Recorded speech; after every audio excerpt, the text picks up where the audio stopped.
Dalam video ini saya ingin membahas tentang narasi aneh yang diceritakan Israel tentang dirinya sendiri. Narasi nasional yang didiktekan kepada anak-anak di sekolah Israel terbagi menjadi dua. Sekelompok kebohongan yang akan kita lewati atau sekelompok kebohongan yang perlu kita pahami. Di sini kita akan membahas berbagai kebohongan Israel yang telah menjadi mitos untuk mengetahui mengapa dunia mempercayai kebohongan-kebohongan mereka. Narasi yang dibuat Israel yang kemudian menjadi mitos ini dimulai dengan kerajaan-kerajaan Yahudi di Palestina yang runtuh dan kuil Solomon yang dihancurkan bersamaan dengan hancurnya kerajaan Yahudi. Dan sejak tahun 70 Masehi, orang-orang Yahudi tersebar di seluruh dunia. Dan selama 2000 tahun mereka menjadi sasaran diskriminasi dan penindasan yang puncaknya ialah terjadi pembantaian yang disebut dengan Holocaust terhadap orang-orang Yahudi. Sebagai upaya bertahan hidup, orang-orang Yahudi yang tersisa memutuskan untuk melarikan diri dan kembali ke tanah leluhur mereka. Itulah bagian pertama dari narasi yang dibangun oleh Israel, di mana Israel menampilkan dirinya sebagai entitas yang lemah untuk mendapatkan simpati, sehingga memudahkan orang untuk mempercayai cerita mereka di kemudian hari. Sisa dari cerita ini dapat dilihat dalam buku geografi kelas 6 di sekolah-sekolah Israel yang menggambarkan kembalinya orang-orang Yahudi sebagai orang-orang berani yang membeli tanah dan membangunnya dengan menggunakan semua sumber daya yang ada dan berbagai jenis teknologi modern. Jika saya berhenti di sini itu tidak akan cukup. Saya perlu menambahkan lebih banyak detail untuk melukiskan gambaran yang sempurna dalam pikiran Anda. Maka jika kita membaca lagi buku-buku yang dibuat Israel, kita akan melihat buku-buku itu menceritakan bahwa saat para pendatang Yahudi tiba, mereka menemukan tanah reruntuhan dan rawa-rawa. Mereka mulai menggali sumur untuk menyediakan air tawar dan menggunakan pupuk sehingga tanah itu bisa ditanami. Maka mereka pun mengembangkan teknologi dan membersihkan rawa-rawa dan mengisinya, sehingga mereka mampu menghilangkan malaria yang membunuh mereka. Mereka juga mendirikan kota-kota seperti Tel Aviv, pelabuhan pertama di wilayah tersebut. Menambahkan dalam detail bahwa laut di sana di Tel Aviv dangkal dengan sedikit kedalaman, sehingga sulit untuk membangun pelabuhan. Tetapi para pendatang dari kalangan Yahudi ini tidak menyerah dan berhasil melakukannya. Jika Anda merenungkan hal ini dengan saya, Anda akan melihat bagian ini dimaksudkan untuk menarik kekaguman dan melukiskan gambaran tentang orang-orang lemah yang mencari kesempatan untuk sukses. Lalu mereka berkembang. Kisah mereka ini mengingatkan kita pada pemukim kulit putih yang tiba di Amerika Utara, yang datang ke benua Amerika tersebut untuk membangun negara Amerika Serikat. Sampai bagian dari cerita ini mereka berhasil menciptakan dua hal, simpati dan kekaguman. Setiap cerita membutuhkan elemen penting yaitu konflik, dan konflik membutuhkan penjahat. Penjahat pertama dalam kisah Israel secara mengejutkan adalah mandat Inggris. Mandat Inggris itu bukan penjahat biasa, tapi mereka dianggap sebagai orang-orang yang menghalangi migrasi orang-orang Yahudi dan mencoba untuk membatalkan impian mereka dalam membangun sebuah negara. Bayangkan seorang penjahat yang mencoba menghentikan orang Yahudi untuk melarikan diri dari Holocaust di Eropa dan membangun rumah baru mereka yang aman. Maka pada gilirannya Anda sebagai seorang yang mendengarkan ceritanya akan membenci penjahat itu. Dan Anda sedang menunggu saat ketika pahlawan akan mengalahkan sang penjahat. Narasi fiktif Israel memberi Anda banyak pahlawan, tidak hanya satu, tapi banyak pahlawan seperti Menachem Begin, Yitzhak Rabin, Ariel Sharon, dan Shimon Peres yang bergabung dengan organisasi militer seperti Haganah, Irgun, dan Lehi. Jika Anda fokus, Anda akan melihat organisasi-organisasi bersenjata Yahudi ini dinamai dengan pilihan nama yang cerdas. Lehi berarti pejuang untuk kebebasan Israel. Jadi saya memberi Anda sebuah cerita dengan sebuah organisasi bernama Pejuang Kemerdekaan. Tentu saja Anda akan bersimpati dengan saya dan mempercayai keberanian dan pengorbanan orang-orang Yahudi yang berhasil memaksa Inggris keluar dari tanah Palestina. Dan Anda juga akan senang saat saya mengatakan bahwa dengan keluarnya Inggris, maka itu akan memberikan orang-orang Yahudi kemerdekaan dari mandat dan kebebasan Yahudi dari kehidupan sebagai minoritas sepanjang sejarah. Anda juga akan bahagia Ketika PBB mengumumkan resolusi 181 pada bulan November 1947 yang membagi Palestina menjadi negara Arab dan negara Yahudi. Semua yang saya ceritakan sejauh ini adalah narasi buatan Zionis yang sebenarnya adalah kebohongan besar. Tetapi apa yang saya coba sampaikan adalah bahwa cerita kebohongan besar Israel ini dibuat dengan baik, sehingga sangat mudah dipercaya oleh orang-orang awam. Bayangkan jika saya menceritakan semua ini kepada seseorang yang tidak tahu apa-apa tentang Israel. Kemudian, setelah semua kisah yang telah saya sampaikan, saya katakan kepada orang yang tidak tahu apa-apa tersebut bahwa tanggal 14 Mei 1948, Israel menjadi negara dengan Perdana Menteri pertama mereka, David Ben-Gurion. Dan kemudian, saya katakan kepadanya bahwa hanya 1 hari setelah negara terbentuk, penjahat kedua menyerang mimpi orang-orang Yahudi itu. Rasanya seperti plot film Amerika, di mana sebagai pahlawan yang baru saja menang setelah mengalahkan penjahat lama, film hampir berakhir, tapi penjahat kedua muncul. Siapapun yang menonton film ini tidak akan pernah percaya bahwa penjahat kedua ini sebenarnya bukan penjahat. Penjahat kedua adalah negara-negara Arab Muslim. Menurut narasi fiksi Israel, 1 hari setelah mengumumkan negara mereka, 7 tentara Arab memutuskan untuk bersatu dan menyerang negara yang baru lahir ini untuk memusnahkan orang-orang Yahudi. Negara-negara itu adalah Mesir, Yordania, Suriah, Libanon, Saudi Arabia, Irak, dan pasukan dari Palestina. Semua negara besar itu hanya melawan satu negara. Apakah ceritanya berhenti di situ? Tidak. Narasi Israel berlanjut dengan cerita dari orang Israel. Kisah Daud dan Jalut. Daud adalah pemuda lemah yang akan melawan raksasa Jalut yang kuat dan perkasa. Dan demi iman dan keberanian Daud, dia akan mengalahkan Jalut. Dalam kisah ini Israel adalah Daud dan 7 tentara Arab adalah Jalut. Ketika saya menempatkan cerita dalam konteks itu, dengan siapa Anda bersimpati? Anda juga akan mempercayai saya ketika saya memberitahu Anda hal yang lebih kurang ajar lagi. Ketika saya memberitahu Anda bahwa orang-orang Arab Palestina meninggalkan tanah mereka untuk memberikan kesempatan kepada 7 tentara untuk memusnahkan orang-orang Yahudi. Dan Anda akan mempercayai saya ketika saya memberitahu Anda bahwa Israel melakukan usaha terbaik mereka untuk meyakinkan orang-orang Palestina untuk kembali ke tanah mereka. Tetapi mereka menolak dan lebih suka hidup sebagai pengungsi. Ini adalah cerita yang mencoba meyakinkan saya bahwa ada orang yang menolak kembali ke tanah mereka sendiri. Sulit dipercaya. Tetapi mereka tahu bagaimana menceritakan kisah itu dengan baik. Jadi tampaknya beberapa orang mempercayainya. Beberapa orang bahkan masih percaya sampai hari ini bahwa Israel tidak melakukan apa-apa selain berusaha berdamai dengan tetangganya yang membencinya.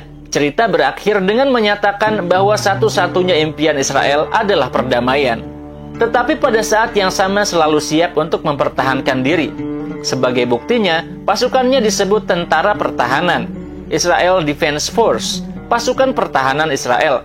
Dan pasti setelah kisah yang baru saja saya katakan, ketika saya mengatakan bahwa IDF adalah tentara yang paling mulia, Anda akan mempercayai saya. Ini adalah cerita yang sepenuhnya palsu, saudaraku.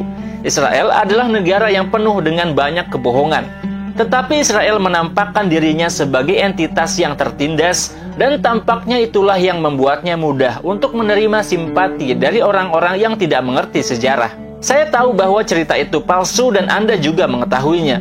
Tetapi tampaknya rata-rata warga kulit putih dan sebagian orang Indonesia, dengan sedikit atau tanpa pengetahuan tentang dunia di sekitarnya, dan hanya menikmati kopi sambil menonton berita dari reporter pers terbaik di dunia, tampaknya warga negara polos semacam ini tidak tahu bahwa semua kisah fiktif tentang Israel itu palsu.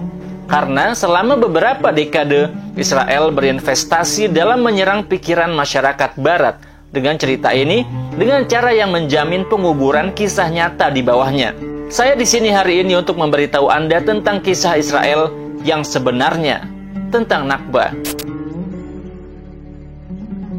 Mitos pertama adalah bahwa ada sesuatu yang disebut entitas Yahudi yang semuanya sebagai entitas sejak awal sejarah. Satu kelompok, satu ras, satu harapan yang sama tertindas selama 2000 tahun. Bukan individu tetapi satu entitas. Sebenarnya jika kita melihat komunitas Yahudi di Eropa dan membandingkannya dengan komunitas Yahudi di negara-negara Arab pada akhir abad ke-19, Pandangan sekilas terhadap orang-orang Yahudi tersebut akan memberitahu kita bahwa pikiran tentang kesatuan dan keseragaman entitas Yahudi ini tidak nyata.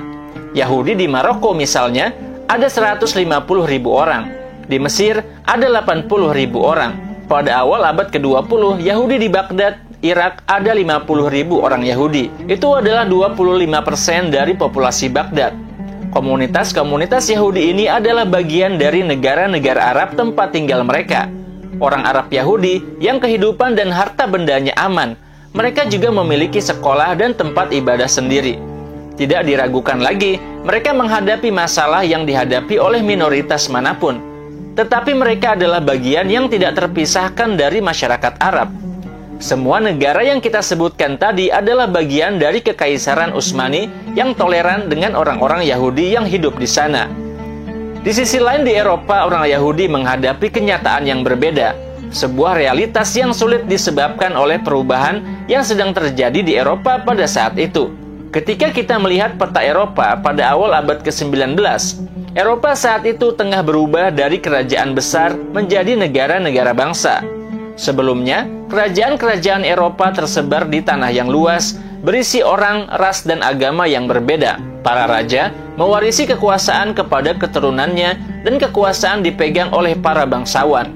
Selain para bangsawan, penduduk lokal diperlakukan dengan setara, sedangkan minoritas adalah warga negara tingkat 2, kadang-kadang dengan kondisi yang baik dan kadang tidak. Komunitas Yahudi di dalam kerajaan-kerajaan Eropa adalah kelompok minoritas. Minoritas yang tertutup sendiri, tinggal di tempat yang disebut ghetto. Komunikasi mereka dengan dunia luar terbatas. Mereka melihat diri mereka berbeda. Tetapi gagasan baru tentang negara-negara bangsa yang menggantikan kekaisaran mengubah situasi itu. Jerman berubah dari beberapa kerajaan kecil yang tersebar menjadi Jerman yang bersatu. Hal yang sama berlaku untuk Italia dan Polandia. Mungkin Anda bertanya, apa bedanya bagi orang-orang Yahudi? Baik, akan saya jelaskan. Dr. Fauzi El-Bedoui, Profesor Studi Yahudi di Université de la Monouba, mengatakan bahwa negara-negara bangsa menawarkan janji realitas baru. Tidak ada lagi minoritas atau mayoritas, hanya warga negara. Kita semua orang Jerman atau Italia atau Polandia. Kita semua memiliki identitas yang mengikat kita, yaitu bangsa. Bahkan jika kita memiliki perbedaan agama atau ras, kita semua adalah warga negara dan terintegrasi dalam satu bangsa. Reaksi Yahudi terhadap ideologi ini berbeda. Beberapa komunitas Yahudi menolak gagasan itu. Mereka melihat bahwa satu-satunya cara agar mereka masih bisa menjadi orang Yahudi dan tidak mengintegrasikan diri mereka dengan negara-negara bangsa dan melupakan asal-usul dan sejarah mereka adalah mengisolasi diri dan menolak realitas baru ini dan membedakan diri mereka dari identitas baru yang terbentuk. Ketakutan entitas Yahudi terhadap realitas negara bangsa ini digerakkan oleh kekerasan yang dihadapi banyak komunitas Yahudi Eropa, terutama di Rusia dan Polandia.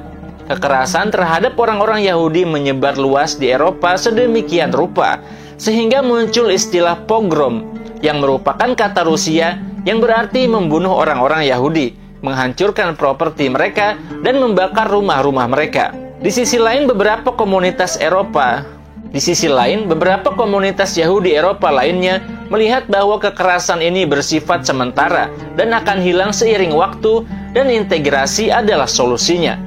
Mereka melihat kesempatan untuk belajar dan mendapatkan manfaat dari pengetahuan Eropa modern yang cepat berubah dan melebur ke dalam masyarakat ketika mereka mendapatkan pekerjaan modern seperti dokter, penyair, dan pegawai bank. Mereka percaya bahwa budaya mereka tidak akan hilang karena agama dan bahasa akan melestarikan budaya mereka. Dalam kedua kasus ini, apakah mereka mendukung atau menentang realitas baru ini?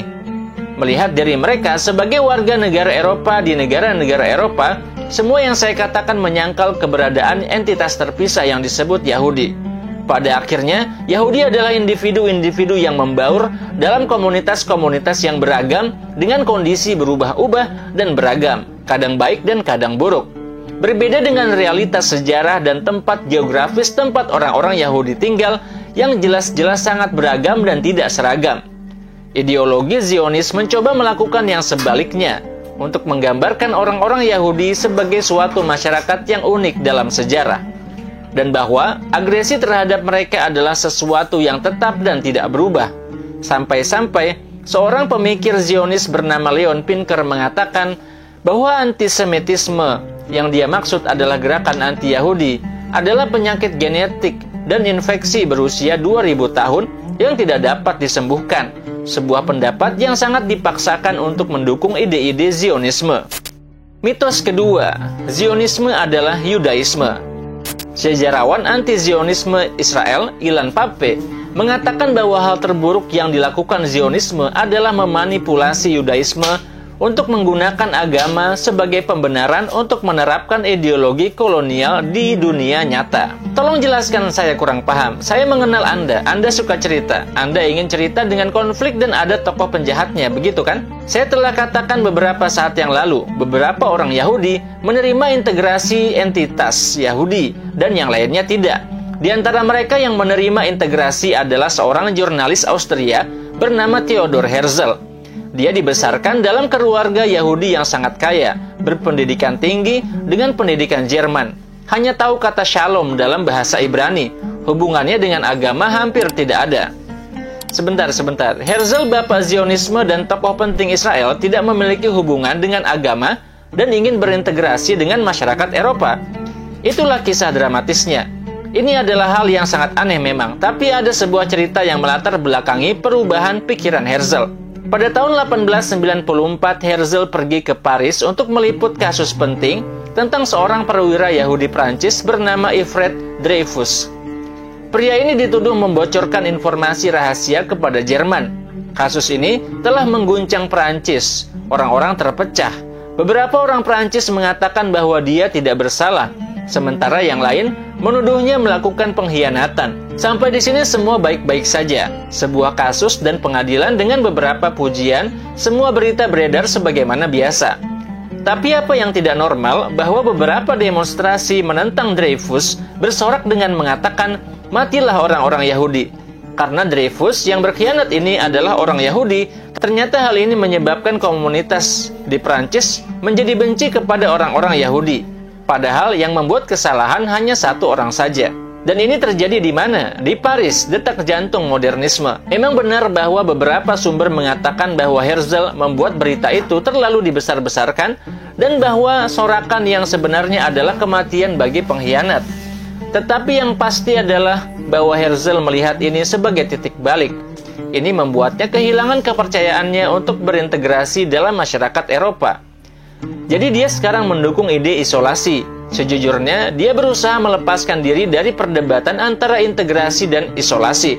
Dia memilih opsi ketiga yang tidak diketahui pada saat itu, juga tidak memiliki pendukung di dalam komunitas Eropa Yahudi. Sebuah ide yang disebut dengan Zionisme. Jadi orang-orang Yahudi bukanlah Zionis sejak awal, bukan.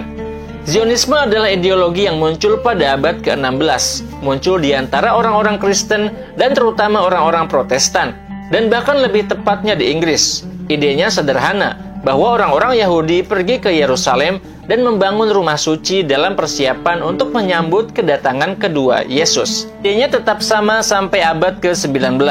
Sebuah paham keagamaan biasa dan tidak ada yang peduli dengan pemahaman tersebut.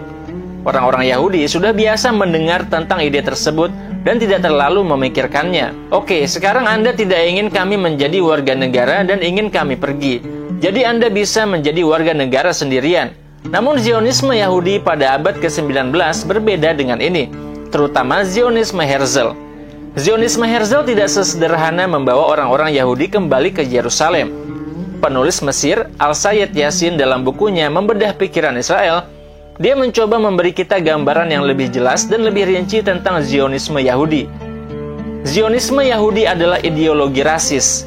Jika Anda menemui seorang anak berusia 4 tahun yang baru belajar bagaimana berbicara dan bertanya kepadanya, apakah dia mencintai orang Yahudi, dia akan mengatakan, "Tidak, aku tidak benci Yahudi." Maka seorang Zionis Yahudi akan menjawab, dia hanya mengatakan itu, tetapi jauh di lubuk hatinya dia tidak suka orang Yahudi.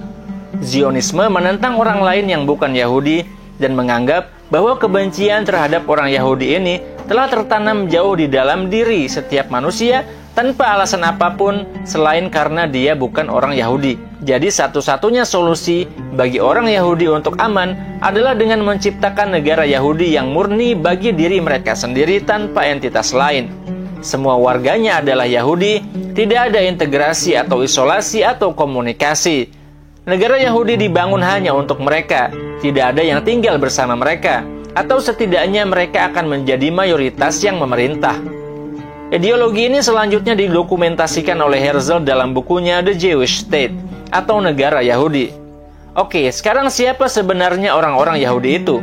Saya tidak punya jawaban untuk pertanyaan ini, tetapi saya dapat memberitahu Anda definisi Zionis tentang hal itu.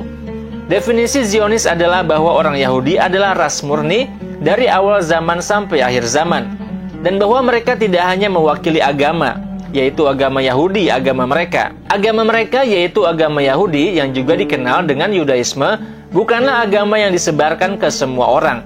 Mereka tidak berusaha mengundang orang lain untuk memeluk agama mereka.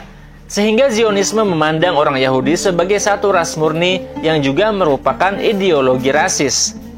Bukan hanya itu, bahkan menurut peneliti Badia Amin, dia mengatakan bahwa salah satu prinsip Zionis adalah bahwa orang Yahudi hanya ditindas oleh orang lain, tetapi tidak akan pernah ditindas oleh orang Yahudi. Masih ingat tentang orang Yahudi yang membenci dirinya sendiri? Zionisme akan menjadi goyah ketika orang Yahudi sendiri yang mengkritiknya. Singkatnya, Zionisme didasarkan pada keyakinan bahwa seluruh dunia membenci orang Yahudi, bahwa seluruh dunia adalah antisemit. Herzl melihat bahwa penindasan, kebencian, dan antisemitisme adalah kekuatan yang akan membawa orang Yahudi kepada persatuan dan kekuatan. Dan Herzl berkata dengan kata-katanya sendiri, "Kami adalah satu entitas, musuh kami telah menjadikan kami satu." Saya menemukan ide ini sedikit menakutkan, teman-teman penonton sekalian, bahwa penyatuan beberapa orang didasarkan pada kebencian orang lain terhadap mereka. Jadi mereka menganggap bahwa nasib mereka ditentukan oleh orang-orang yang membenci mereka. Memang tanpa antisemitisme, Zionisme tidak akan ada. Dapatkah Anda bayangkan bahwa ada ideologi yang didasarkan pada fakta bahwa orang-orang menolak mereka? Dan begitu semua orang menerima mereka, ideologi ini akan hancur berantakan.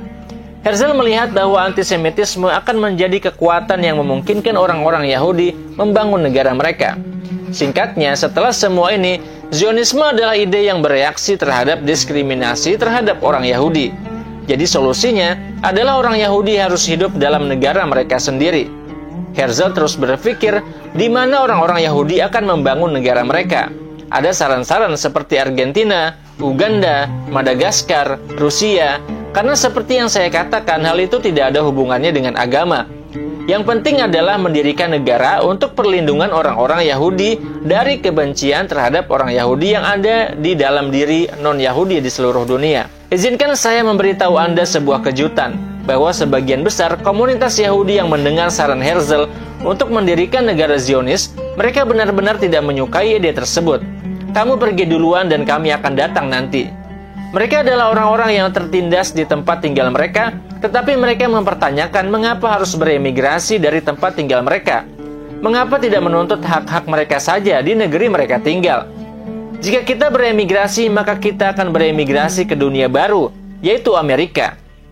Amerika sudah menjadi tujuan hijrah pertama bagi orang Yahudi. Orang-orang Yahudi telah mengubah New York pada akhir abad ke-19 menjadi kota Yahudi paling penting di dunia. Dan hingga kini Amerika merupakan salah satu negara dengan jumlah populasi Yahudi terbesar di dunia. Kongres Zionis pertama akan diadakan di Munich, tetapi yang cukup menarik, Yahudi Jerman menolak. Sedemikian rupa sehingga banyak orang Yahudi melihat Zionisme sebagai pembangkangan terhadap ketetapan Tuhan bahwa Yahudi harus hidup sebagai minoritas berdiaspora di berbagai tempat di dunia. Saat itulah Herzl memikirkan ide yang kita bicarakan sebelumnya untuk meyakinkan semua orang untuk mendukung pendirian negara Yahudi. Herzl membutuhkan cerita yang sangat bagus, bahkan jika cerita itu hanya khayalan dan tidak nyata. Saya membutuhkan legenda untuk dipercaya oleh semua orang, agar mereka mendukung pendirian negara Yahudi. Dalam bukunya A Short History of Myth, Karen Armstrong mengatakan bahwa mitos itu dianggap benar karena mitos itu efektif, bukan karena mitos itu fakta. Herzl mengerti bahwa orang Eropa takut bepergian ke tempat yang tidak mereka ketahui. Apa yang akan kita lakukan di Uganda terlalu panas? Apa yang akan kita lakukan di Rusia terlalu dingin? Bayangkan ditindas dan juga dingin. Tetapi bagaimana jika tempat tujuan itu telah dikenal, diketahui, dijamin dan suci? Akhir yang bahagia untuk sebuah kisah sedih.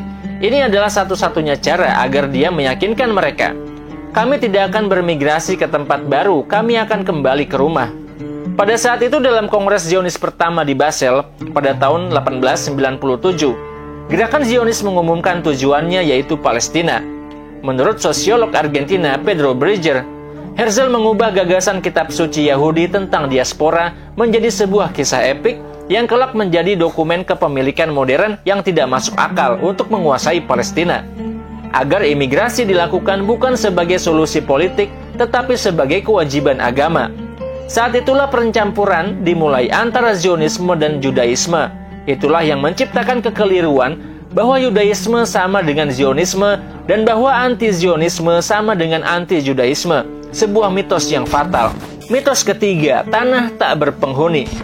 Tanah tak berpenghuni adalah ide Zionis yang paling terkenal.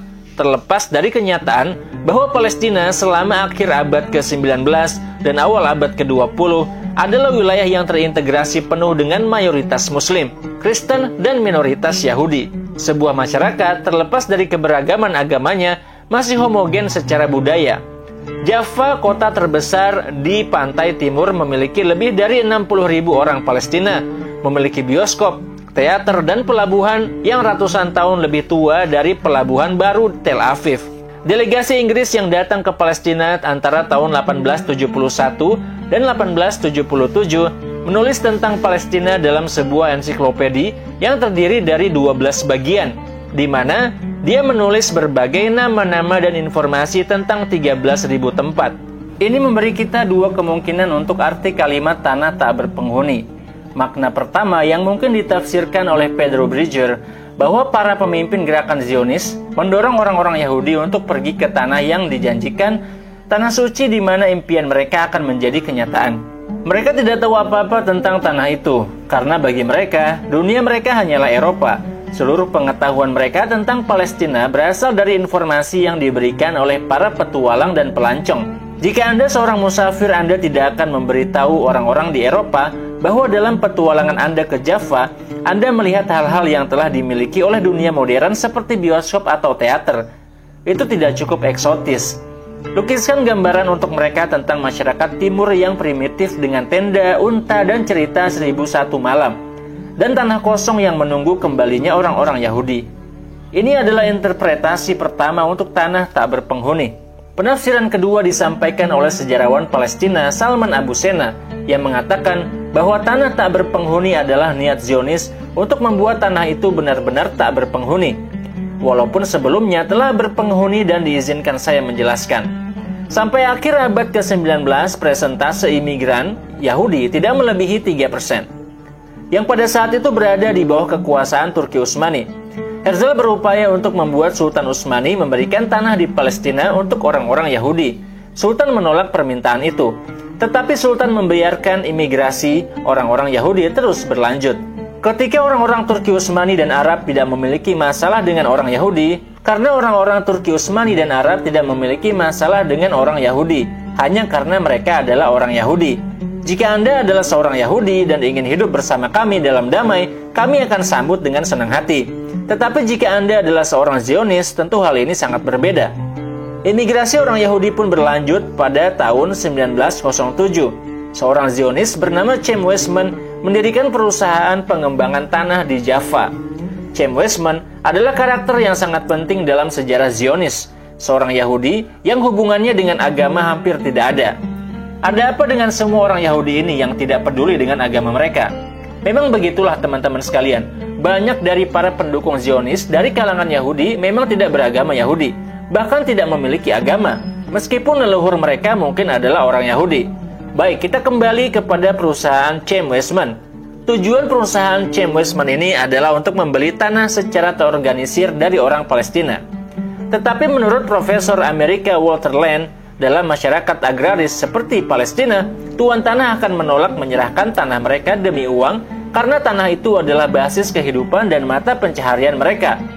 Apalagi orang-orang Zionis mengkondisikan pengusiran petani Arab dari tanah mereka untuk menjadikannya tanah tanpa penghuni, sehingga orang-orang Zionis bisa mengisinya dengan orang-orang Yahudi.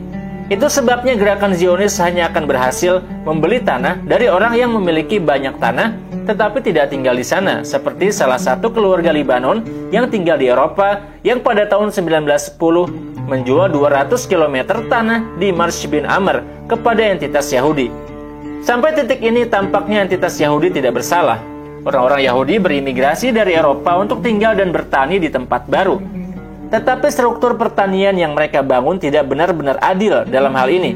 Apa yang dilakukan Zionis sejak awal dan terus dilakukan dengan setiap tanah yang mereka ambil adalah menolak pekerja Palestina di tanah mereka. Tidak ada orang Palestina di sana untuk bekerja dengan mereka, karena orang-orang Yahudi berada di sana untuk menggantikan mereka. Ingat, tanah tanpa penghuni. Jadi ini berarti semua pekerja yang ada harus orang Yahudi. Sampai-sampai di Marsh bin Amr terjadi perpindahan 60.000 orang Palestina dan semuanya digantikan oleh imigran Yahudi. Hal kedua adalah penjaga tanah.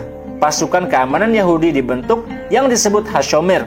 Tujuannya adalah untuk melindungi tanah tersebut, karena mereka selalu menganggap apapun yang ada di luar entitas mereka sebagai musuh. Penjagaan ini memperkuat hubungan antara Yahudi dan tanah baru mereka. Syarat ketiga adalah boikot. Kami akan memboikot warga Palestina secara ekonomi. Gerakan Zionis di sini ada bukan untuk berbisnis dengan orang-orang Palestina. Gerakan Zionis di sini bertujuan untuk membuat produk Yahudi dan bekerja dengan orang Yahudi. Tanah Palestina pun dikelola dengan strategi Zionis. Mungkin tidak begitu jelas pada waktu itu, tetapi tidak banyak berubah sejak awal abad ke-20. Meskipun strategi ini tidak begitu jelas pada awalnya, gerakan Zionis itu menimbulkan kekhawatiran di dalam masyarakat Palestina. Kekhawatiran ini muncul di beberapa surat kabar seperti Al-Karmel yang dikeluarkan pada tahun 1909 yang secara terbuka memperingatkan orang-orang Palestina terhadap gerakan pemukiman Yahudi. Tetapi migrasi terus berlanjut. Sebelum Perang Dunia I, jumlah orang Yahudi di Palestina meningkat dari 24.000 menjadi 50.000. Jumlahnya 2 kali lipat, tetapi masih belum cukup besar.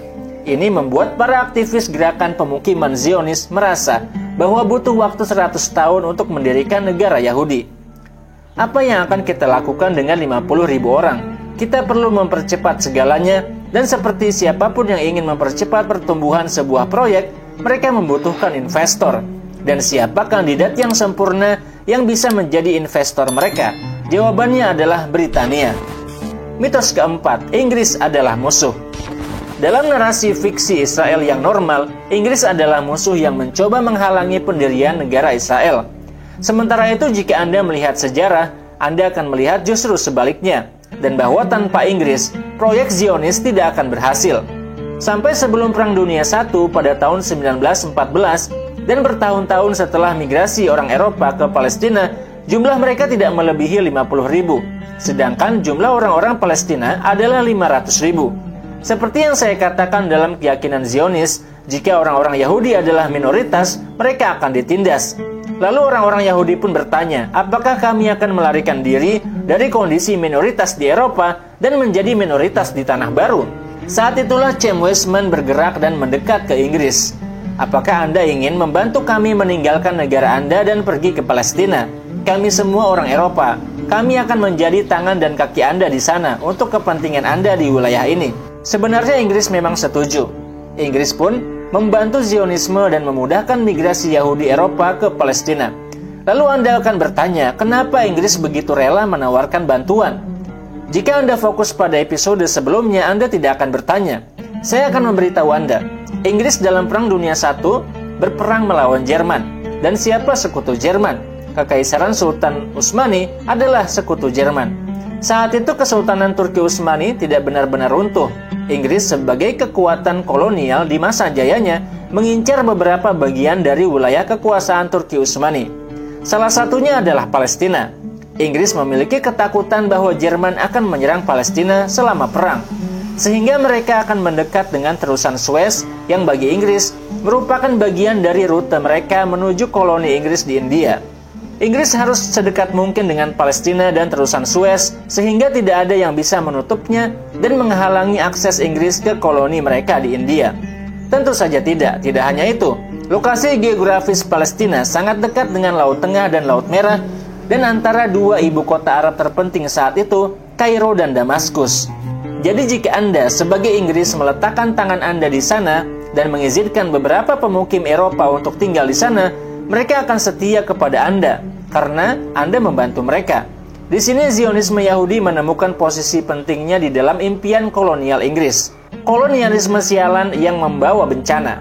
Pada tahun 1915, Menteri Zionis Inggris Herbert Samuel menyerahkan dokumen rahasia kepada kabinet Inggris berjudul Masa Depan Palestina, di mana dia mengatakan bahwa gagasan mendirikan negara untuk orang Yahudi di Palestina adalah gagasan yang sempurna.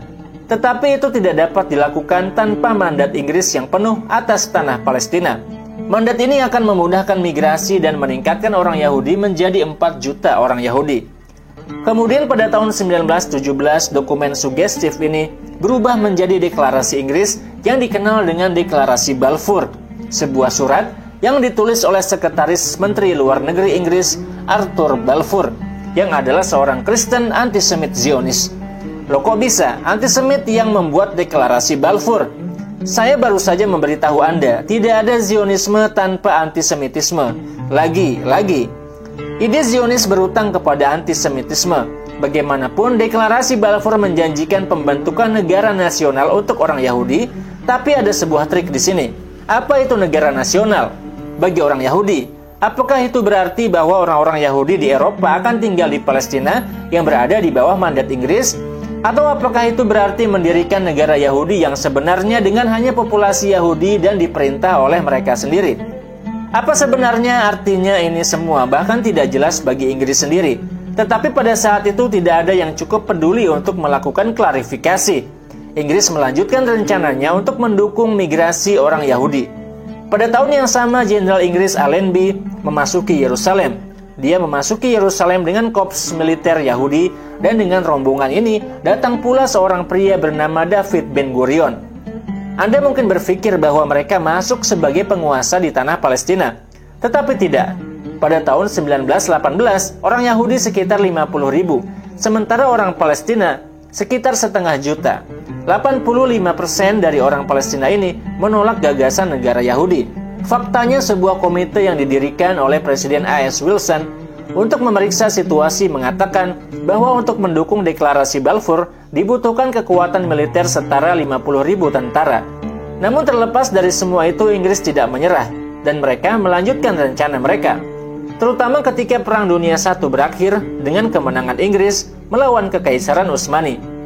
Pada tahun 1920, Liga Bangsa-Bangsa yang merupakan nama organisasi PBB kala itu memberi Inggris mandat sebagai penguasa sementara atas tanah Palestina. Saat itulah Inggris menunjuk Herbert Samuel sebagai komisaris tinggi yang mewakili Inggris di Palestina. Orang ini membuat segalanya begitu mudah. Dari tahun 1919 hingga 1921, migrasi Yahudi meningkat drastis. Di masa ini, 185.000 imigran Yahudi tiba.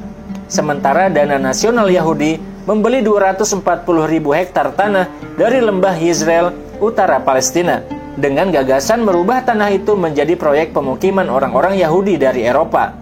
Demonstrasi dan protes pun menyebar ke seluruh penjuru Palestina, mulai dari Jaffa hingga 95 orang Yahudi dan 64 orang Arab tewas. Kemudian Churchill mengumumkan pada bulan Juni 1922 buku putih Churchill. Buku putih yang dibuat oleh Churchill ini mengatakan, "Mengapa Anda khawatir, teman-teman? Jangan terlalu marah. Saya tidak melihat alasan Anda untuk khawatir. Sekarang Anda tahu mengapa kami khawatir. Izinkan saya memberitahu Anda bahwa beberapa sumber menunjukkan bahwa Churchill juga antisemit." Jadi Churchill mencoba menenangkan orang-orang Arab dan mengatakan kepada mereka, "Teman-teman, orang-orang Yahudi tidak akan menduduki Palestina. Mereka hanya akan menciptakan masyarakat di dalam wilayah Palestina yang sesuai dengan sifat negara Palestina, ekonominya, dan populasinya. Jangan salah menilai mereka." Yang benar adalah bahwa realitas dan masa depan akan sangat berbeda dengan yang diucapkan oleh Churchill. Orang-orang Yahudi menciptakan komunitas tertutup yang tidak membaur dengan orang-orang Palestina. Bahkan orang-orang Yahudi ini ditaruh di tanah Palestina untuk menggantikan mereka. Sampai-sampai beberapa kota Yahudi diberikan otonomi khusus seperti Tel Aviv yang mengembangkan kementerian pekerjaan, energi, dan air yang terpisah, pendidikan dalam bahasa yang berbeda, dan universitas khusus yang didirikan oleh orang Yahudi, seperti Universitas Ibrani yang pembukaannya bahkan dihadiri oleh Balfour. Hal ini terus berlanjut hingga pada tahun 1929, jumlah imigran Yahudi mulai berlipat ganda. Tidak hanya itu, tetapi pada tahun 1929, sebuah kegiatan ibadah Yahudi diselenggarakan di Yerusalem, menyerukan revitalisasi kuil suci Yahudi dan mengklaim hak historis mereka di tembok ratapan yang disebut tembok buruk oleh umat Islam. Dan hari berkabung Yahudi penghancuran kuil suci Yahudi bertepatan dengan kegiatan Maulid Nabi Muhammad SAW, sehingga orang-orang Palestina pun marah. Itulah revolusi yang kita kenal sebagai pemberontakan buruk pada tahun 1929. Saat itulah orang-orang Palestina kecewa dengan penindasan dan kekerasan yang dipimpin oleh Inggris.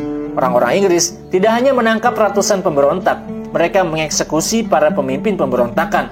Inggris memperlakukan orang-orang Palestina seolah-olah mereka adalah Indian merah atau Australia hitam. Ini adalah istilah penjajah Inggris yang diberikan oleh Inggris kepada siapa yang mereka anggap sebagai orang barbar. Sementara itu, orang-orang Yahudi imigran tidak diperlakukan seperti itu. Orang-orang Yahudi pendatang itu dianggap sebagai orang Eropa kulit putih yang beradab. Putih di luar, putih di dalam. Sejarawan Israel Ilan Pape mengatakan bahwa orang-orang Palestina digambarkan dalam surat-surat antara Balfour, Churchill, dan Herbert Samuel dengan kata-kata seperti orang Arab atau Muhammadan. Kata Arab pada saat itu tidak seperti yang kita kenal. Pada saat itu, Arab berarti nomaden atau primitif. Gambarannya biasanya berdampingan dengan unta dan tenda.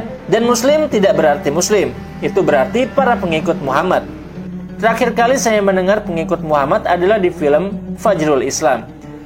Tapi serius, surat-surat ini mencerminkan sudut pandang di mana penjajah kulit putih melihat orang-orang Palestina sebagai bagian dari kelompok primitif yang tidak memiliki identitas atau privasi. Seolah-olah mereka adalah suku primitif yang sayangnya kebetulan tinggal di sana. Winston Churchill kemudian dengan belak-belakan mengatakan bahwa seekor anjing yang berada di rumah pertanian atau gudang tidak memberinya hak untuk memiliki gudang, bahkan jika ia telah berada di sana untuk waktu yang panjang. Apakah Anda tahu siapa yang dia maksud dengan anjing? Maksudnya adalah penduduk asli Amerika, Australia, dan Palestina. Tetapi siapa yang memiliki hak untuk memerintah tanah-tanah ini menurut Churchill? Orang-orang Eropa yang beradab, entah mereka orang Inggris atau Yahudi. Dan bersamaan dengan itu, imigrasi Yahudi terus berlanjut hingga mencapai 27% dari populasi pada tahun 1935. Dari 3% menjadi 27%. Dan revolusi melawan penjajahan Inggris dan pendatang Yahudi tidak pernah berhenti. Dan salah satu revolusioner utama dalam sejarah penjajahan Inggris di Tanah Syam adalah seorang pria Suriah lulusan Universitas Al-Azhar yang berubah dari seorang pengkhotbah di masjid di Haifa menjadi pemimpin gerakan bersenjata melawan Inggris. Namanya Izzuddin Al-Qassam. Dia bergabung dengan ribuan sukarelawan yang memberinya amunisi dan senjata. Tetapi pasukan pendudukan Inggris berhasil membunuh Izzuddin Al-Qassam dalam pertempuran yang tidak seimbang. Pemakaman Al-Qassam diiringi oleh ribuan rakyat Syam dan Palestina yang menghormatinya dan menganggapnya sebagai pahlawan bagi tanah Syam dan umat Islam. Selanjutnya wafatnya Syekh Izzuddin Al-Qassam ini kemudian berubah menjadi pemberontakan besar-besaran dari April hingga Oktober 1936.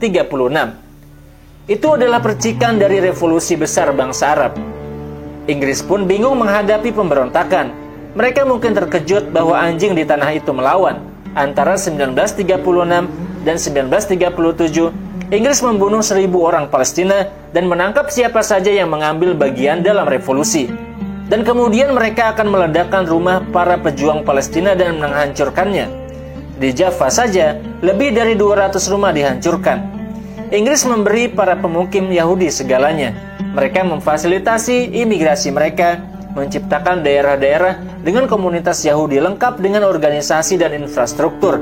Sebaliknya, Inggris melawan revolusi Palestina dan membunuh para pemimpin mereka dan melanjutkan penindasan terhadap mereka sampai-sampai 10% pria Palestina pada tahun 1940, 10% dibunuh, diasingkan atau ditangkap. Selain itu, Inggris menanamkan ide-ide rasis terhadap penduduk asli Palestina. Inggris pun mengajarkan orang-orang Yahudi berbagai hal buruk. Orang-orang Yahudi pendatang tersebut pun belajar dari Inggris seluruh hal mengenai kolonialisasi. Dan memang ambisi kolonial Zionis meningkat drastis. Bantuan lain yang diberikan Inggris kepada Zionis adalah mengembangkan kekuatan militer yang diperlukan untuk mewujudkan ambisi kolonial Zionis. Pada tahun 1937, sebuah komisi dibentuk yang disebut Komisi Peel. Mereka menyarankan untuk membagi tanah Palestina antara 1 juta orang Arab dan 400 orang Yahudi. Sepertiga untuk orang Yahudi dan 2/3 untuk orang Arab. Masalahnya adalah bahwa orang-orang Palestina benar-benar ada di mana-mana. Jadi mereka akan menjadi mayoritas bahkan di wilayah Yahudi. Churchill di depan komite itu pun mengatakan, kita bisa mengusir mereka. Inggris tidak mengikuti saran komite. Mereka ingin mengusir orang Palestina, tetapi mereka menarik diri. Namun profesor sejarah di Universitas Oxford, Eugene Rogan, mengatakan bahwa Komisi Peel adalah yang pertama menyarankan gagasan pengusiran. Anda seharusnya tidak hanya membeli tanah dan menciptakan komunitas tertutup. Anda harus memaksa orang-orang keluar dari tanah mereka dan menciptakan tempat-tempat yang menyatu secara agama dan etnis. Apakah Anda pikir gerakan Zionisme itu berhenti di sini? Ambisi kolonial Zionis pun mulai berkembang. Ben-Gurion dan para pemimpin Zionis duduk dan berpikir, sejujurnya gagasan pengusiran itu bagus, tetapi bagaimana jika alih-alih memaksa mereka keluar dari sepertiga tanah Palestina, bagaimana kalau kita memaksa mereka keluar dari Palestina seluruhnya? Kemudian Direktur Badan Yahudi, Joseph Weiss berkata, dan Anda harus mendengarkan dengan saksama, tidak akan ada tanah untuk dua bangsa. Ambisi para pendatang Yahudi tumbuh jauh melampaui ambisi Inggris sendiri. Hal kedua yang dipelajari oleh para pemukim Yahudi dari orang-orang Inggris adalah kekuatan kekerasan yang diperlukan untuk mencapai ambisi-ambisi kolonial mereka. Semuanya terjadi secara bertahap. Dari tahun 1937 hingga 1939, orang-orang Yahudi akan melakukan tindakan terorisme yang luar biasa. Persis seperti terorisme yang kita dengar di TV. Mereka mengirim mobil yang berisi bom ke pasar Haifa dan Yerusalem yang menewaskan lebih dari 70 warga Palestina. Semua itu di bawah pengawasan Inggris. Sekali lagi, silakan periksa sumbernya. Saya tidak mengatakan semua itu karena saya orang Muslim atau seorang yang memihak bangsa Arab. Karena episode ini secara khusus sangat bergantung pada sumber-sumber Israel. Lagi pula Anda tahu apa yang dilakukan Inggris saat menyaksikan semua itu terjadi. Mereka meningkatkan jumlah tentara di Palestina menjadi 25.000 tentara. Mereka membunuh 5.000 warga Palestina dan menangkap 9.000 lainnya. 9.000 orang itu disekap dalam kondisi yang digambarkan oleh Eugene Rogan sebagai kamp konsentrasi. Namun terlepas dari semua yang memanjakan Inggris, Inggris sama seperti kerajaan lainnya. Kekuasaan Inggris tidak akan ada selamanya. Bagi orang-orang Yahudi, untuk melindungi kepentingan mereka, mereka harus memiliki tentara independen agar tidak tergantung dengan tentara Inggris selamanya. Terutama karena adanya konflik kepentingan yang muncul antara Inggris dan orang-orang Yahudi. Karena bersamaan dengan dimulainya Perang Dunia II, pada tahun 1939, Inggris mulai membatasi imigrasi Yahudi ke Palestina.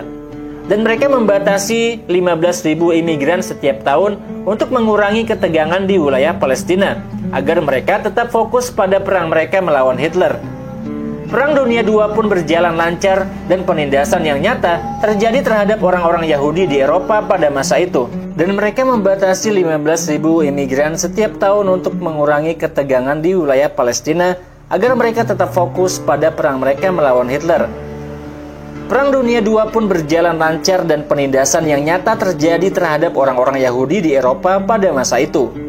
Anda mungkin berpikir bahwa momen ini menciptakan konflik antara orang Yahudi dengan orang Eropa. Tetapi bersamaan dengan dimulainya Perang Dunia II, 15.000 tentara Yahudi bergabung dengan tentara Inggris dan berpartisipasi dalam Perang Dunia II. Saya memberitahu Anda informasi ini karena disitulah mereka mendapatkan pengalaman perang yang sangat penting. Bayangkan seolah-olah tentara Yahudi ikut berlatih dalam Liga Champion. Tentara Yahudi berlatih dengan tentara Inggris melawan Angkatan Darat Jerman. Sekarang tentara Yahudi pun memiliki pengalaman di medan perang. Kemudian kelompok-kelompok milisi Yahudi yang biasa melakukan aksi-aksi teroris ini perlahan-lahan akan berubah menjadi struktur organisasi militer terorganisir. Seperti yang paling terkenal yang saya sebutkan sebelumnya, Haganah, dan kelompok-kelompok lain seperti Stern dan Irgun. Haganah akan berubah dari geng teroris menjadi tentara yang memiliki angkatan udara. Menurut sejarawan Ilan Pappe, dengan gerakan Zionis yang memiliki kekuatan militer terorganisir ini, orang-orang Yahudi akan mulai bertanya pada diri mereka sendiri, mengapa harus melakukan pengusiran ketika kita dapat memusnahkan penduduk Palestina? Mengapa mengusir orang Arab? Kenapa tidak kita musnahkan saja mereka? Orang-orang Palestina telah membuktikan bahwa mereka tidak akan berhenti memberontak atau melawan. Bahkan jika kita berhasil mengusir mereka, mereka akan selalu kembali. Maaf, tapi tanah ini hanya untuk kita, hanya untuk orang Yahudi. Itu sebabnya sementara tentara Inggris bertempur secara sistematis, geng-geng teroris Zionis Yahudi berlatih untuk melakukan perang yang berbeda.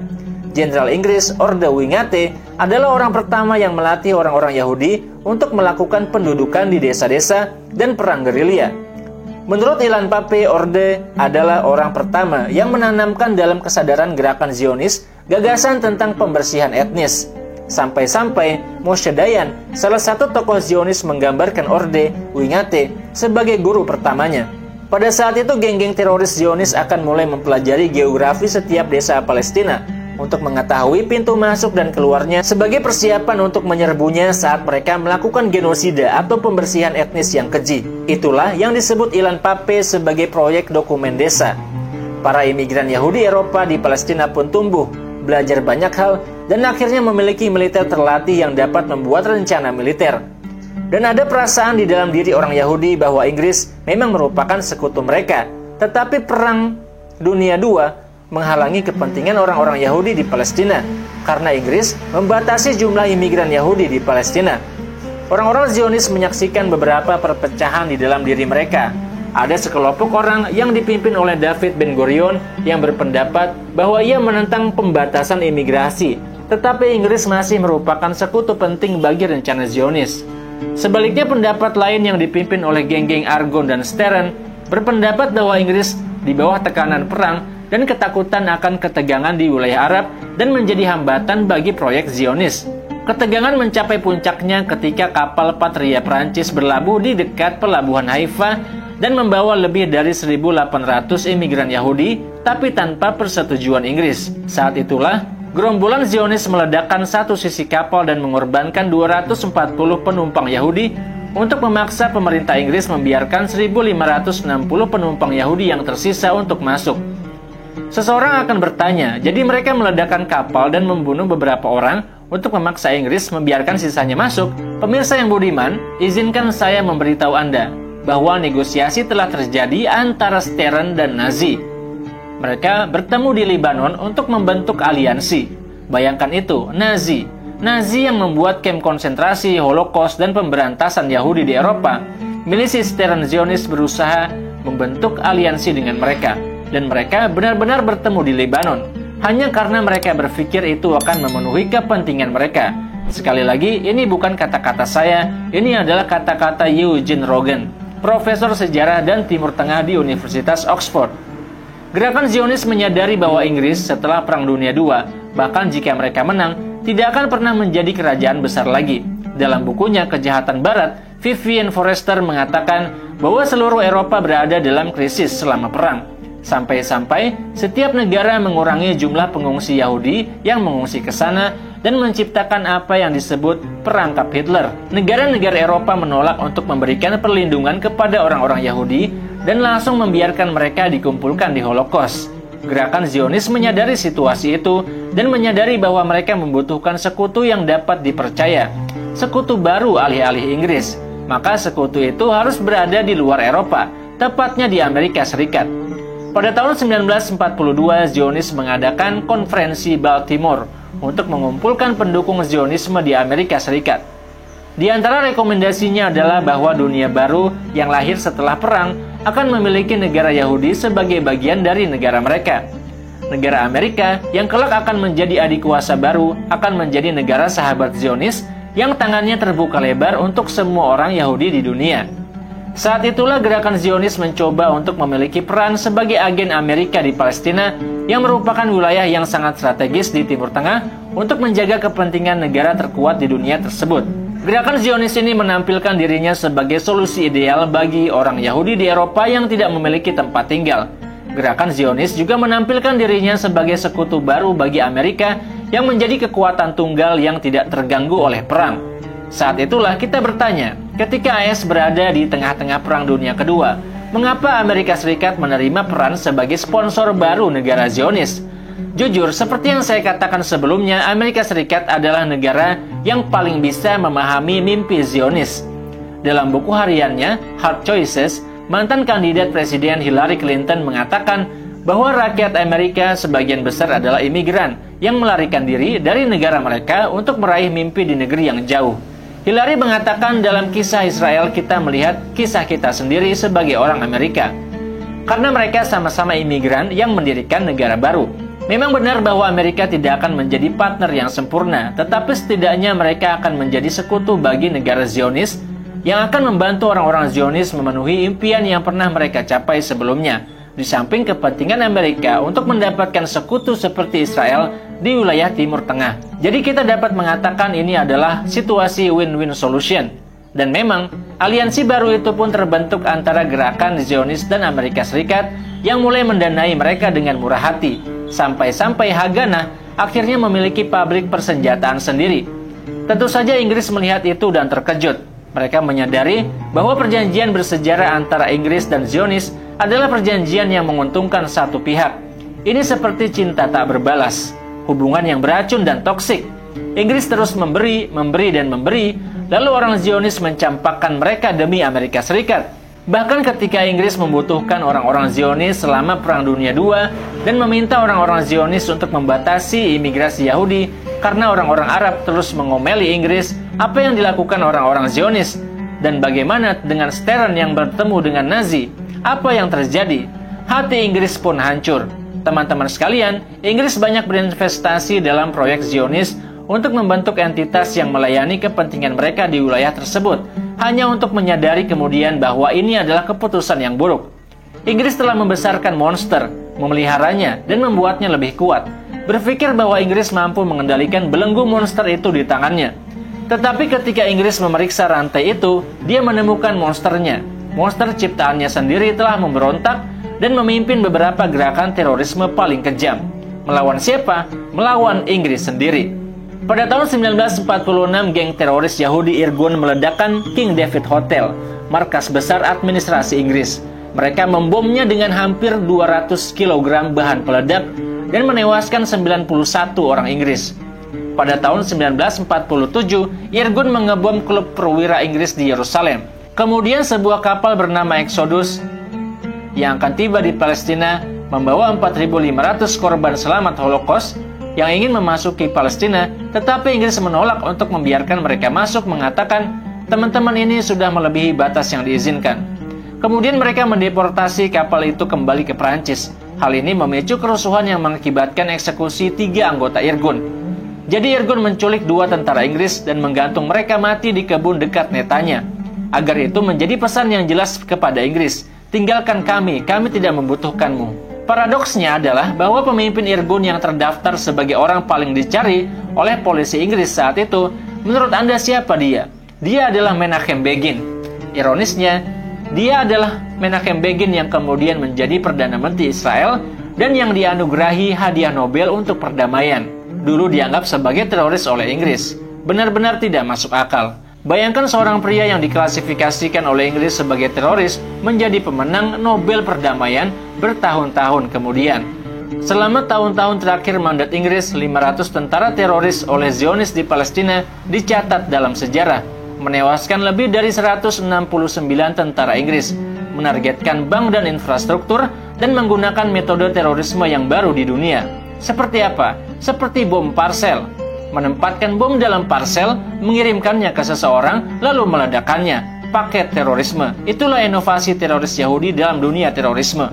Pemirsa yang terhormat, serangan-serangan ini berdampak pada Inggris dalam bentuk serangan balasan terhadap 300 fasilitas Yahudi di Inggris. Dan bahkan lebih dari itu, orang-orang Inggris pun mengagungkan Nazi yang mendesak pemusnahan orang Yahudi. Kita berbicara tentang Inggris, hanya 2 tahun pasca Perang Dunia II melawan Nazi. Inggris mengibarkan bendera dan slogan Nazi. Teman-teman, Anda mungkin berpikir bahwa paradoks sudah berakhir, tetapi tidak. Pasukan Inggris yang terdiri dari 75.000 tentara di Palestina pada saat itu tidak mengambil tindakan apapun terhadap geng-geng teroris Zionis. Mereka malah menangkap lebih dari 300 warga Palestina dengan tuduhan membawa senjata. Pertanyaannya adalah, apakah Anda buta? Itu bukan orang-orang Palestina. Sejarawan Israel, Avi Shlaim, membahas paradoks ini dan mengatakan bahwa mandat Inggris menanggung beban moral karena mereka menentang dan menghalangi pembentukan negara Palestina sampai menit terakhir. Sampai tahun 1947, ketika Inggris memutuskan bahwa mereka tidak akan kehilangan tentara lagi dalam konflik di Palestina, mereka melemparkan urusan Palestina ke Perserikatan Bangsa-Bangsa dan berkata, "Silakan Anda selesaikan masalah ini, saya sudah merasa cukup." Eugene Rogan, seorang sejarawan Inggris, mengatakan sesuatu yang sangat nyata, bahwa negara Israel yang mengatakan bahwa mereka adalah negara yang paling banyak memerangi terorisme. Justru mereka menggulingkan Inggris menggunakan terorisme. Sekali lagi, saya bukan orang yang mengatakan itu, tetapi Tuan Eugene Rogan. Mitos kelima, Daud dan Jalut. PBB pun mengeluarkan resolusi pemisahan tanah Palestina nomor 181 yang membaginya menjadi 6 wilayah, 3 wilayah Arab dan 3 wilayah Yahudi, dengan Yerusalem di bawah pengawasan internasional. 56% dari tanah akan menjadi negara Yahudi. Sebagian besar tanah akan diberikan kepada orang-orang Yahudi, meskipun populasi orang Palestina 2 kali lipat dari orang-orang Yahudi. Pada tahun 1947, populasi orang Palestina adalah 1.200.000 jiwa, dan populasi orang Yahudi adalah 600.000 jiwa. Palestina secara hukum memiliki 94% dari tanah Palestina dan 80% dari tanah pertanian. Jadi populasi yang lebih besar, lebih banyak kepemilikan tanah, namun akhirnya 56% tanah diberikan kepada minoritas. Sungguh keputusan yang aneh. Padahal sebelum pemisahan itu orang Yahudi hanya memiliki 6% tanah Palestina. Partisi ini memberi Zionis wilayah yang lebih besar, tetapi tidak bisa memberi mereka kota-kota homogen secara etnis. Keputusan PBB ini memberi mereka kota-kota seperti Jaffa, Haifa, yang sebagian besar dihuni oleh orang Arab. Sejarawan Ilan Pappé mengatakan bahwa tidak ada seorang pun di dunia yang bisa membayangkan bahwa gerakan pembebasan nasional di Palestina akan berbagi tanah dengan pendatang Yahudi. Namun ingat bahwa tujuan utama Zionisme adalah orang-orang Yahudi tidak hidup dengan orang lain yang berbeda dari mereka. Dan ingat bahwa mimpi Zionis tumbuh dari sebuah negara di bagian Palestina untuk kelak berkembang ke seluruh wilayah Palestina. Ketika Jenderal D'Arcy ditanya tentang situasi di tanah Palestina, dia mengatakan bahwa setelah penarikan pasukan Inggris, orang-orang Yahudi menguasai seluruh wilayah Palestina. Haganah, geng teroris Yahudi, saat itu telah menjadi kelompok militer terorganisir yang terdiri dari 35.000 tentara. Komando Palmach Yahudi memiliki lebih dari 10.000 tentara. Irgun dan Stern adalah sekelompok militer besar dan terorganisir dengan pengalaman perang yang cukup. Sementara itu, negara-negara Arab jauh dari kata sistematis atau terorganisir. Negara-negara Arab baru saja selesai dari perang dan pendudukan orang-orang Barat atas tanah mereka. Hal itu membuat mereka kelelahan dan mereka pun belum pulih sepenuhnya. Mereka dihadapkan dengan tentara yang kelelahan dan kepentingan yang saling bertentangan. Negara-negara Arab membuka pintu bagi tentara sukarelawan untuk menyelamatkan Palestina. Orang-orang Arab saat itu memiliki pasukan yang terdiri dari 4.000 sukarelawan. Tentara itu disebut Tentara Pembebasan Arab. Terlepas dari kesetiaan anggotanya, pasukan itu masih merupakan tentara yang tidak terorganisir. Bahkan di Palestina, Ilan Pappé mengatakan bahwa upaya pembebasan masih tersebar alih-alih bersatu. Terjadi perbedaan pendapat antara para pemimpin Palestina, seperti Abdul Qadir Al-Husaini, Fauzi Al-Qauji, dan Hasan Salama, yang melakukan operasi terpisah yang tidak akan memiliki efek terhadap orang-orang Zionis. Namun orang-orang Arab dan Palestina tetap berupaya untuk menghilangkan perpecahan di dalam tubuh mereka. Tetapi di pihak Zionis, masalah yang lebih berbahaya sedang terjadi. Ingat, deklarasi Israel belum diumumkan. Begitu pula perang 1948 belum terjadi. Saat itu masih di akhir tahun 1947, di mana terjadi pertemuan geng Yahudi bersenjata Haganah untuk mengintensifkan operasi mereka. Apakah Anda ingat proyek perkampungan Palestina, di mana mereka mengumpulkan informasi tentang semua desa di Palestina? Proyek ini berubah menjadi rencana terkenal yang disebut Rencana Dalet. Itu adalah rencana pembersihan etnis yang lengkap di atas kertas dan siap digunakan. Namun rencana itu membutuhkan uji coba yang nyata atau latihan. Latihan pun berlangsung pada 15 Februari 1948. ketika pemimpin Palmach Yitzhak Rabin yang dianugerahi hadiah Nobel perdamaian memimpin serangan terhadap desa Kaisaria di distrik Haifa dan mengusir 1.500 penduduknya. Zionis menyerang 5 desa untuk memastikan efisiensi rencana mereka dan untuk memastikan bahwa sisa tentara Inggris yang belum pergi tidak akan campur tangan. Geng-geng itu pun memulai serangan terorganisir terhadap desa-desa di sekitar Yerusalem. Seseorang bertanya, bukankah Yerusalem bagian dari daerah yang dikelola oleh dunia internasional? Apakah Anda tahu, teman-teman sekalian? David Ben-Gurion pernah ditanya tentang batas wilayah Israel. Dia kemudian mengatakan, definisi terbaik untuk batas wilayah Israel adalah tempat terjauh yang bisa dijangkau oleh tentara Israel. Sejak awal gerakan Zionis, mereka mengambil tanah secara ilegal dan terus berkembang. Maksud saya, mengapa berkomitmen pada perbatasan yang tidak ditetapkan ketika orang-orang Zionis tiba? Orang-orang Zionislah yang menetapkan batas-batas wilayah mereka, dan batas-batas itu dibuat dan diubah setiap hari. Orang-orang Zionis sebelumnya memiliki 6% tanah di Palestina. Sekarang mereka memiliki 55%, dan jika kita bergerak sedikit, siapa yang tahu apa selanjutnya? Apapun itu, dengan kekuatan militer mereka saat itu yang lebih kuat dari orang-orang Arab, dunia akan menerimanya sebagai fakta. Ideologi ini mengendalikan gerakan Zionis sejak kelahirannya hingga saat ini. Pada awalnya, strategi mereka adalah mengepung setiap desa yang mereka temui dari 3 sisi dan hanya menyisakan 1 pintu keluar bagi penduduk desa untuk pergi, dan akhirnya menjadi pengungsi di tempat lain.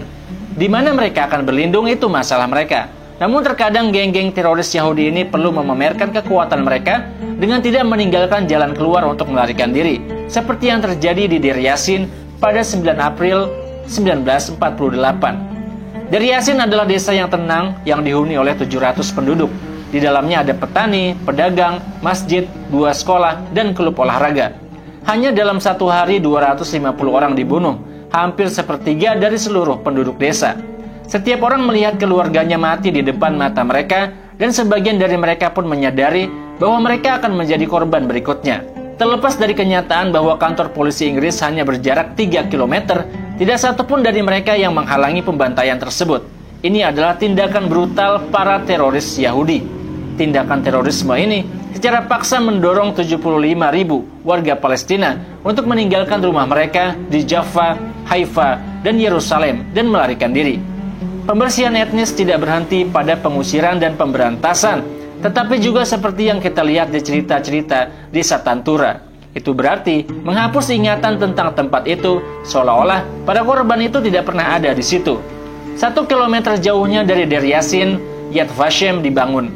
Dan anehnya, apa yang dibangun orang Yahudi di sana? Mereka membangun museum Holocaust. Sementara geng-geng teroris Yahudi merebut desa-desa dengan kekerasan dan terorisme, mandat Inggris menyerahkan pelabuhan kepada orang-orang Yahudi saat mereka pergi. Mereka juga menyerahkan sekitar 2.700 gedung pemerintahan, 50 stasiun kereta api, 3.000 km jalan, dan 37 kamp yang dilengkapi dengan senjata dan amunisi. Inggris benar-benar membangun untuk orang-orang Zionis sebuah negara yang lengkap sebelum mereka pergi. Menurut narasi Zionis, krisis pengungsi Palestina disebabkan oleh tentara Arab yang mengajak warga Palestina untuk bergerak keluar sebagai persiapan bagi tentara untuk masuk.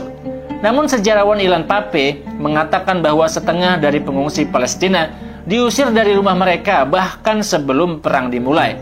Mereka diusir sebelum Mei 1948, bahkan sebelum tentara Arab menginjakkan kaki mereka ke medan pertempuran.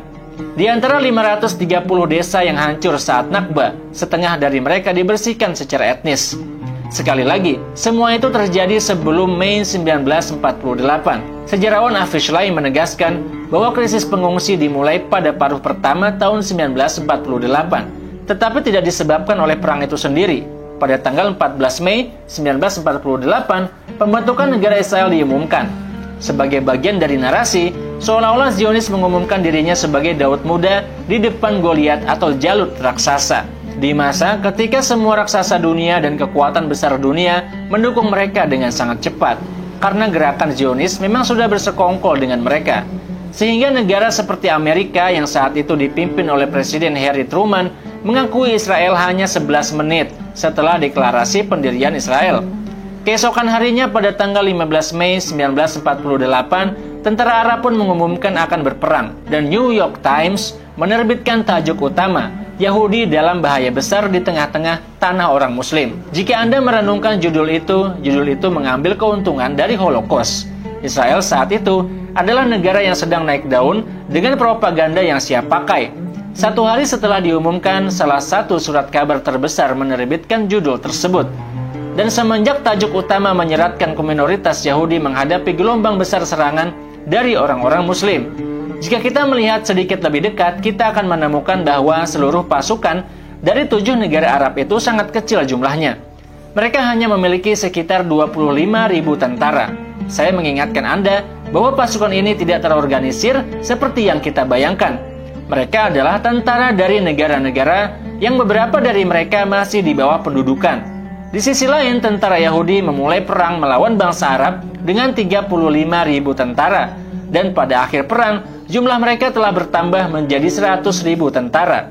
Siapapun yang belum menonton episode itu mungkin berpikir bahwa tentara negara-negara Arab adalah tentara-tentara reguler yang kalah di hadapan sekelompok geng teroris Yahudi.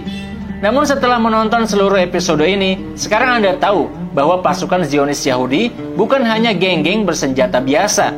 Kelompok-kelompok bersenjata ini dilatih oleh Inggris, berpartisipasi dalam Perang Dunia II, telah beroperasi selama bertahun-tahun, memiliki dana besar, dan telah berjuang selama bertahun-tahun dan diserahkan kepada mereka kem-kem militer bersenjata lengkap oleh negara-negara barat. Selain itu, tentara Arab masih memiliki gagasan bahwa ini hanyalah geng dan tidak mempertimbangkan semua faktor lainnya. Itulah sebabnya orang-orang Arab dikejutkan oleh kekalahan mereka. Bagaimana mungkin sekelompok tentara reguler gabungan negara-negara Arab dikalahkan oleh sekelompok geng teroris Yahudi? Tapi seperti yang telah kami katakan, mereka bukan hanya geng teroris biasa.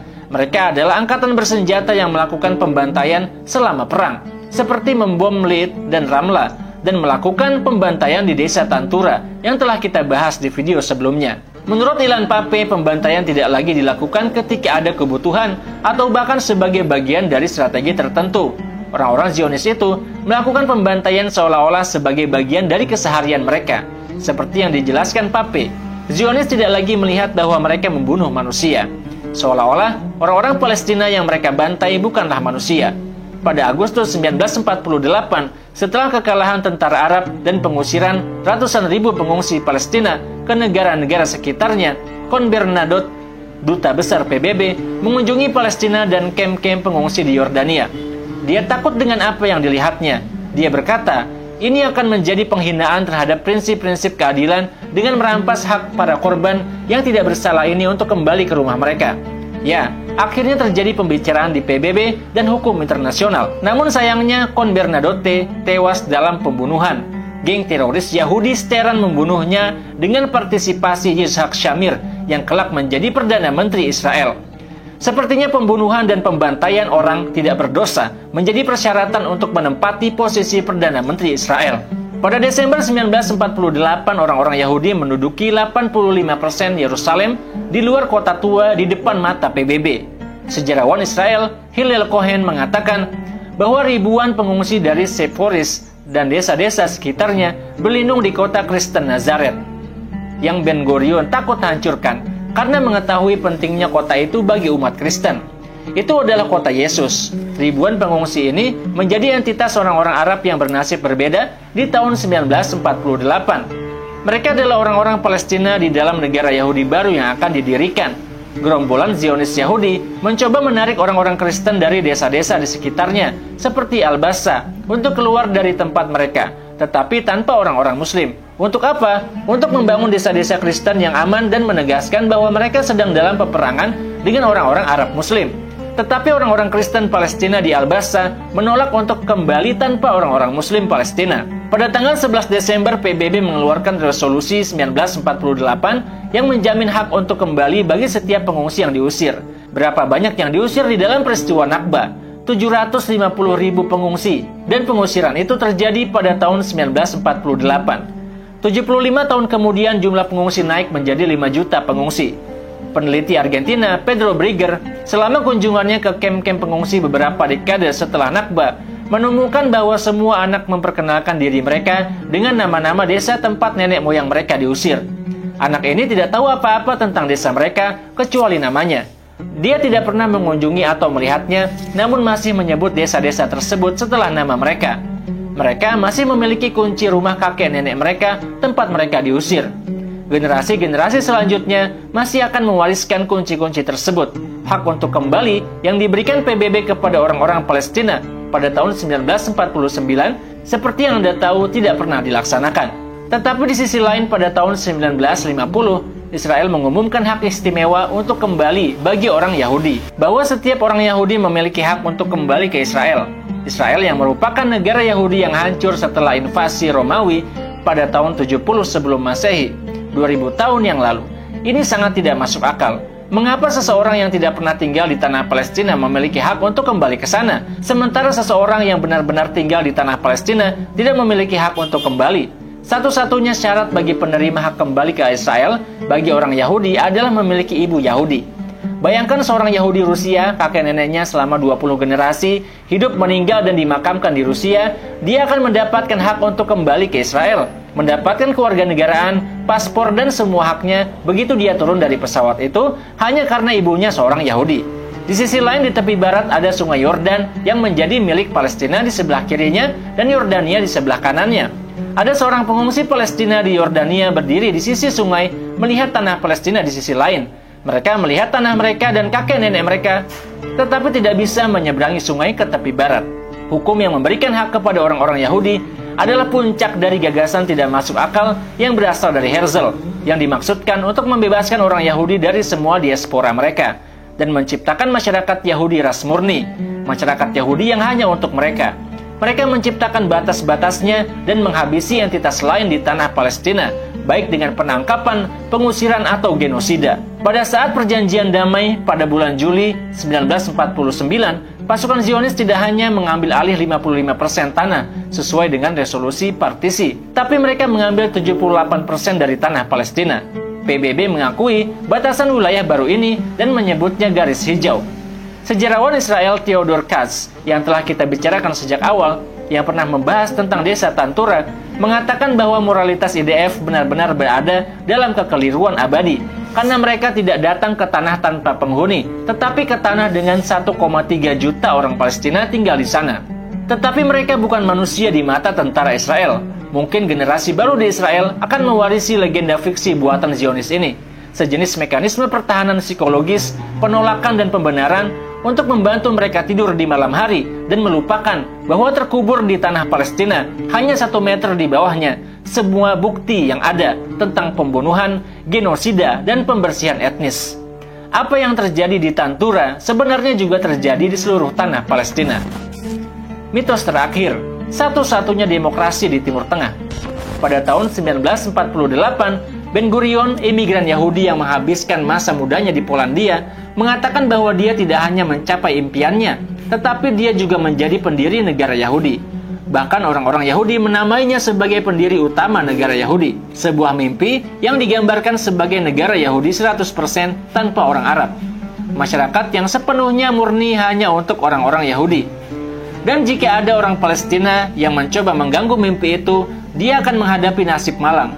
Desa-desa yang hancur, pelabuhan-pelabuhan dibom, jalan-jalan dipenuhi ribuan mayat Palestina. Mereka yang beruntung diusir dan sebagian hidup sebagai pengungsi sepanjang hidup mereka. Slogan yang diangkat oleh gerakan Zionis adalah tanah tanpa rakyat untuk rakyat tanpa tanah. Untuk keseluruhan kisah Zionis, itu adalah slogan mutlak yang tidak menerima tawar-menawar atau kehadiran orang lain, entah kita atau mereka.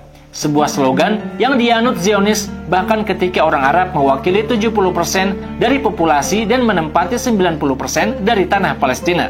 75 tahun setelah Ben-Gurion mendeklarasikan pencapaian mimpi itu, komunitas Yahudi masih mempertahankan ideologi kemurnian entitasnya apapun konsekuensinya. Komunitas ini mencakup orang-orang Yahudi Israel yang memiliki hak istimewa dan orang-orang Palestina yang menderita diskriminasi di semua tingkatan. Sebuah masyarakat yang disimpulkan oleh pemimpinnya saat ini, Benjamin Netanyahu, bahwa Israel bukanlah negara yang dibangun untuk semua warganya, melainkan negara yang hanya dibangun untuk orang Yahudi saja. Jika Anda adalah seorang Arab yang tinggal di tanah bersejarah Palestina, hidup Anda akan ditentukan sejak awal oleh di mana Anda berada. Anda akan dibagi menjadi 3 kategori. Palestina tahun 48, Palestina tepi barat, dan Palestina Gaza. Palestina 48 adalah 2 juta orang Palestina dengan kewarganegaraan Israel. Mereka sendiri merupakan 20% dari warga negara Israel, tetapi mereka adalah warga negara kelas 2. Orang Palestina 1948 mendapatkan durasi pendidikan yang lebih sedikit daripada sesama warga negara Israel, karena bahasa Arab yang digunakan oleh 2 juta orang Palestina itu tidak diakui secara resmi oleh Israel. Tidak peduli seberapa tinggi pangkat yang mereka dapatkan di tempat kerja, pendapatan bulanan mereka tetap kurang dari rata-rata warga negara Israel.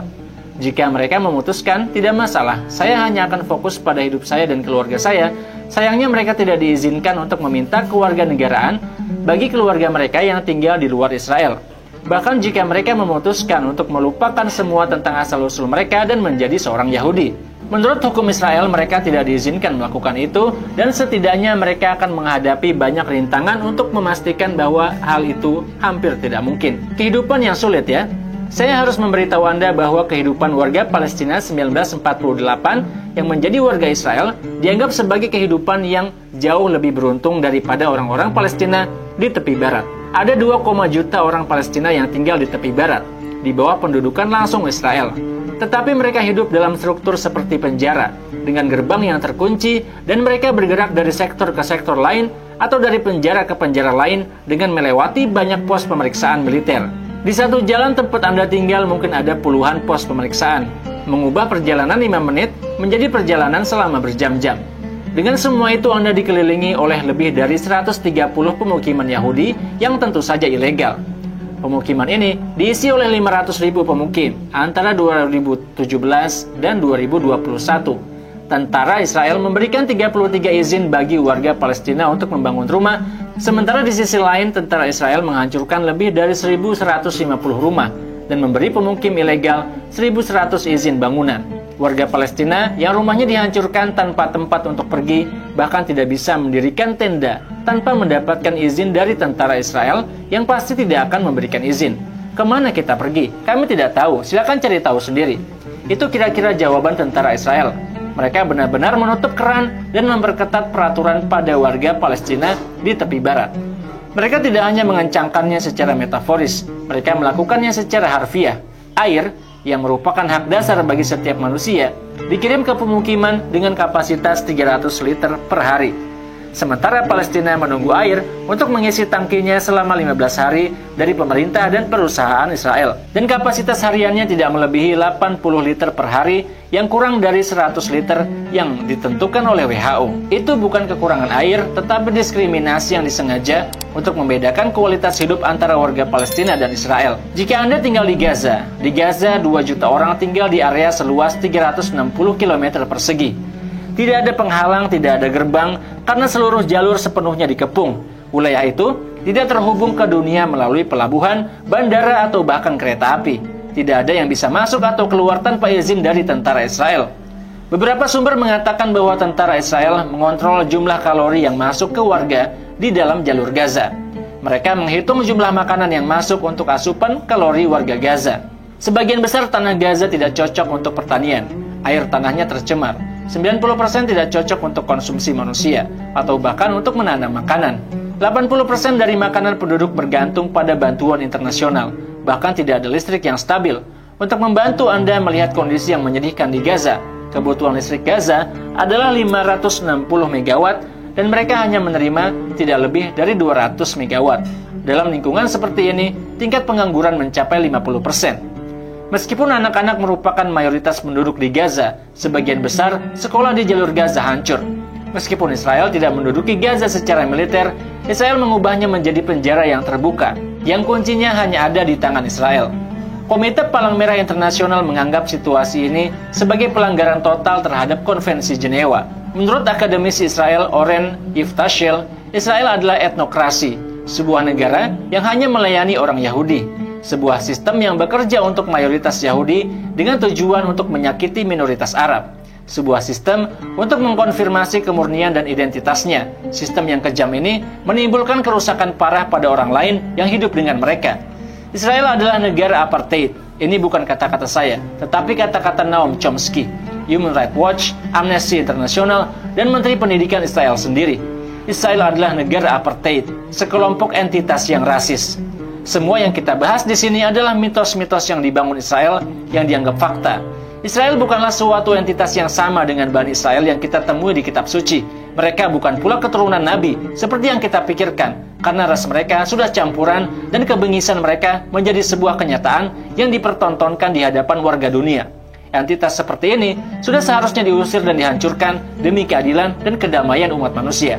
Terima kasih Anda sudah menonton video ini sampai habis, dan sampai ketemu lagi di video selanjutnya insyaallah. Saya Muhammad Isdian Muttaqin. Wassalamualaikum warahmatullahi wabarakatuh.